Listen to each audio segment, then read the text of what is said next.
Hello! അങ്ങനെ നമ്മുടെ ഉപ്പും മുളകില് നമ്മുടെ സിദ്ധുവിന്റെ അമ്മ വരികയാണ്. അപ്പൊ നമ്മള് കുറെ പറഞ്ഞിരുന്നു മഞ്ജുപിള്ളയായിരിക്കും ചിലപ്പോ വരാൻ പോകുന്നത് എന്ന് നമ്മൾ കുറെ വീഡിയോസിൽ ചർച്ച ചെയ്തതാണ്.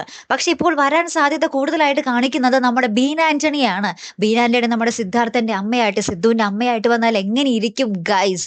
നമ്മുടെ പാറമട വീട്ടിൽ നമ്മുടെ ബീന ആന്റണിയും നമ്മുടെ ലച്ചുവും തമ്മിലുള്ള ഒരു കോംബോ അതും എങ്ങനെയായിരിക്കും എന്നുള്ളത് കണ്ടു തന്നെ അറിയണം. ബീന ആന്റണി നമ്മൾ ഒരിക്കലും വിചാരിക്കാത്ത അല്ലെങ്കിൽ ഒരിക്കലും പ്രതീക്ഷിക്കാത്ത ഒരു എന്താ പറയാ ഒരു അതിഥി തന്നെയാണ് അല്ലെ. നമ്മൾ മഞ്ജു പിള്ള അല്ലെങ്കിൽ മഞ്ജു പത്രോസ് അങ്ങനെ കുറെ പേരുടെ ഓപ്ഷൻ ഇങ്ങനെ പേരുകൾ ഇങ്ങനെ പറഞ്ഞിട്ടുണ്ടായിരുന്നു. അതിലൊന്നും നമ്മുടെ ബീന ആന്റണി ഉണ്ടായിരുന്നില്ല.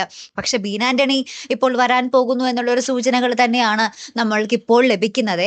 അങ്ങനെയാണെങ്കിൽ നിങ്ങൾക്ക് അത് ഇഷ്ടമാകുമോ? നമ്മുടെ ബീന ആന്റണി നമ്മുടെ സിദ്ധുവിന്റെ അമ്മയായിട്ട് വന്നാൽ അവർ തമ്മിലുള്ള ആ ഒരു പാറമട വീട്ടിലുണ്ടാകുന്ന ആ ഒരു കോംബോ അല്ലെങ്കിൽ അവർ തമ്മിലുണ്ടാകുന്ന ഒരു വൈബ് എങ്ങനെയായിരിക്കും? ഒന്ന് കമന്റ് ചെയ്യണേ. നിങ്ങൾക്ക് അത് ഇഷ്ടമായിരിക്കോ? ഇഷ്ടമല്ലേ? അല്ലെങ്കിൽ പകരം ആരാണ് നിങ്ങൾക്ക് വേണ്ടത്? മഞ്ജു പത്രോസ് തന്നെയാണോ വേണ്ടത് എന്നൊക്കെ ഒന്ന് കമന്റ് ചെയ്യണേ. നമുക്ക് നോക്കാം ട്ടോ. അടുത്തൊരു വീഡിയോയുമായി വരുന്നത് വരയ്ക്കും. ഹെറാം ദി മലയാളി സൈനിങ് ഓഫ്.